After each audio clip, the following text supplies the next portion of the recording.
मुळातच या राज्यामध्ये विरोधक ठेवायचाच नाही असा सरकारचा घाट आहे. त्याच्यासाठी 4-2 भिकारचोट सोडलेली येतं. काल एक जण बकवास करत होता दलिंदर, अरे 2 मारावे वाटले, आई शपथ सांगतो, नाव घेतलं लई बुडाला आग लागल, घेणार नाही, तुम्हाला समजून गेला असेल. लाजा वाटत नाही का तुम्हाला बोलत असताना? लाजा?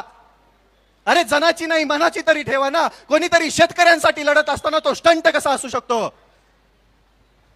आम्ही तर तुमच्या सरकारमध्ये घेतलेल्या त्या कडूला मी पाठिंबा दिला होता ना. निघाला भिकारचोट, आम्ही काय करावं त्याला? शेतकऱ्यांच्या जीवावरती पोळी भाजणारी माणसं अशीच असतात. पण इथं नाहीये ना तसं. मागचा जर विचार केला तुम्ही तर कांदा आंदोलनामध्ये शेतकऱ्यांचा फायदा झाला दादांनी आंदोलन केल्यानंतर. मग या आंदोलनाचा पण फायदा शेतकऱ्यांना होणार आहे हा विश्वास आहे आम्हाला. आणि आम्हाला माहितीये की हे स्वाभिमानाचं रक्त आहे, हे शेतकऱ्यांसाठी लढणारं रक्त आहे. म्हणून आमचा जाहीर पाठिंबा दादाला आहे. आता माघार नाही. जोपर्यंत या 2 जाचकाठी सरकार रद्द करत नाही, जोपर्यंत सरसकट सर्व शेतकऱ्यांना 2 लाखांपर्यंत कर्जमाफी सरकार देत नाही, तोपर्यंत आम्ही माघार घेणार नाही. आता आम्ही शांततेमध्ये आहोत, आता आम्ही शांत बसून आहोत. याचा अर्थ असा नाही की आम्ही शंड आहोत. आम्हाला लढायचंही माहितीये. छत्रपती शिवरायांचा वारसा सांगतो आम्ही. डॉक्टर बाबासाहेब आंबेडकरांनी दिलेलं संविधान, त्यांनी दिलेलं सगळं साहित्य वाचून इथं अन्यायाविरुद्ध लढणारे हात आहेत आमचे. सर्वसामान्य शेतकरी शिक्षित नसला, पाठीमागे असला तरी त्याला लढायचं कसं हे माहिती आहे.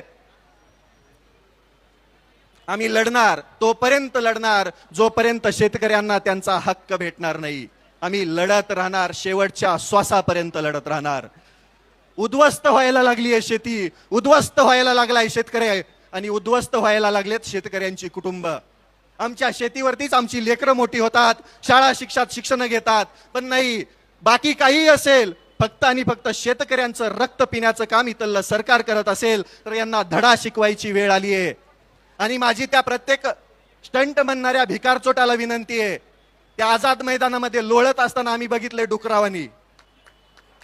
तुझे कसले स्टंट होते आम्हाला बी माहिती आहे. आणि जर लईच हिंमत आहे तर माझा पट्ट्याचा आता चॅलेंज आहे, 15 दिवस तू शेतकऱ्यांसाठी उपाशी राहा, तेव्हाच तू आम्ही समजू की तू बी शेतकऱ्याची औलाद आहे. तू पण शेतकऱ्यांसाठी लढतोय, तू पण सरकारमध्ये राहून शेतकऱ्यांच्या हक्कासाठी भांडतोय. हाय हिंमत?